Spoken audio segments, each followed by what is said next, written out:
menetapkan COVID-19. Saya heran, Badan Kesehatan Dunia sudah menetapkan COVID-19 ini pandemi global. Penyebarannya sangat cepat, dari manusia ke manusia.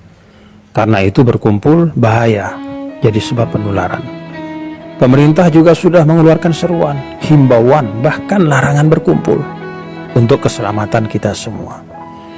Para ulama dari lembaga-lembaga fatwa di seluruh dunia Islam, Arab Saudi, Mesir, Jordan, Malaysia, Maroko, Yaman, Emirat, Tunisia, Jazair, bahkan kita juga, Majelis Ulama Indonesia, sudah mengeluarkan fatwa.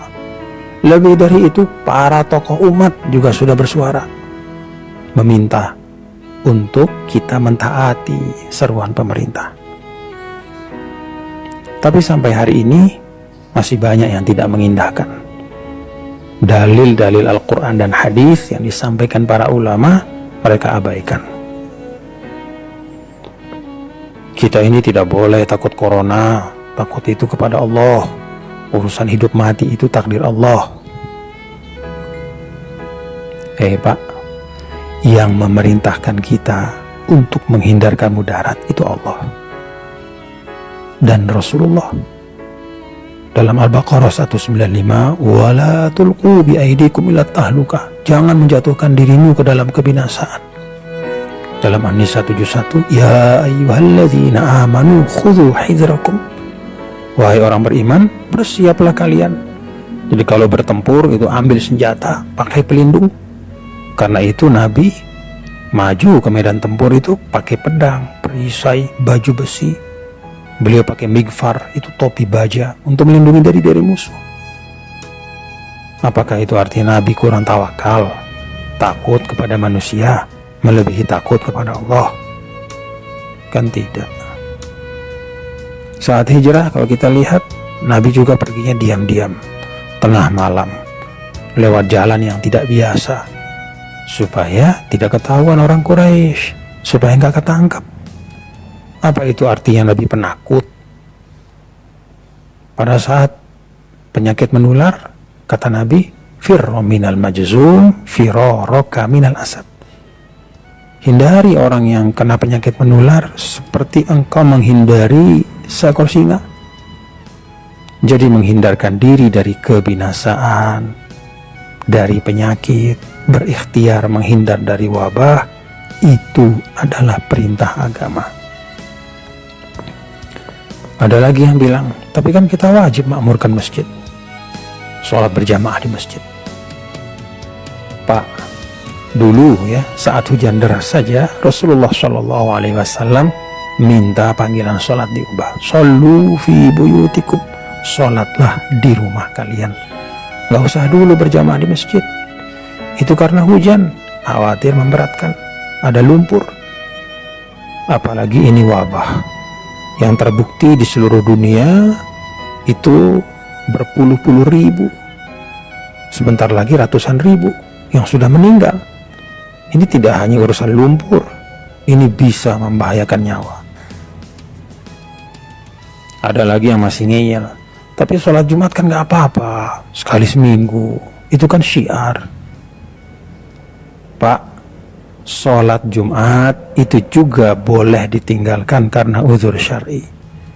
Dulu saat musafir, Nabi tidak Jumatan, padahal banyak sahabat sama Nabi, berpuluh-puluh, beratus-ratus. Beliau sholat zuhur mengganti Jumat. Saat sakit, para ulama juga sepakat, Jumat itu bisa diganti dengan sholat zuhur. Nah sekarang ini fatwa sudah banyak, jelas, tegas, untuk kemaslahatan umum, memutus rantai penyebaran wabah, menyelamatkan jiwa manusia. Apalagi penyakit ini kan ada yang disebut asimptomatik, nggak kelihatan gejalanya, padahal dia sudah bawa virus. Karena itu mari kita ikuti fatwa para ulama kita, ikuti seruan pemerintah, dengar pendapat dari para ilmuwan. Saya malah bayangkan ya, ini orang-orang yang berkeras tetap Jumatan, kalau mereka hidup sama Rasul dulu, mungkin Rasul SAW sendiri mereka lawan. Pada waktu musafir misalnya, ikut musafir sama Nabi, Nabi tidak sholat Jumat, mungkin mereka demo, protes sama Nabi. Kalau mereka dulu hijrah sama Nabi, mungkin mereka protes, kok Rasul pergi tengah malam, kok takut sama manusia. Pada saat diminta untuk sholat berjamaah di rumah, mungkin mereka demo juga sama Nabi. Ya Rasulullah, ini kok disuruh sholat di rumah? Kan rumah Allah itu masjid. La haula wala quwata illa billah. Nah, inilah beragama yang disebut dengan at-tadayyun bil hawa wa laysa bil ilmi. Beragamanya itu dengan hawa nafsu, egoisme, bukan dengan ilmu.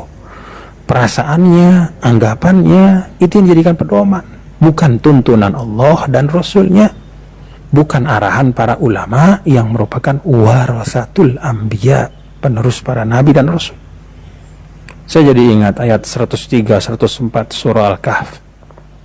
Qul hal nunabbi'ukum bil akhsarina a'mala alladzina dhalla sa'yuhum fil hayatid dunya wa hum yahsabuna annahum yuhsinuna sun'a.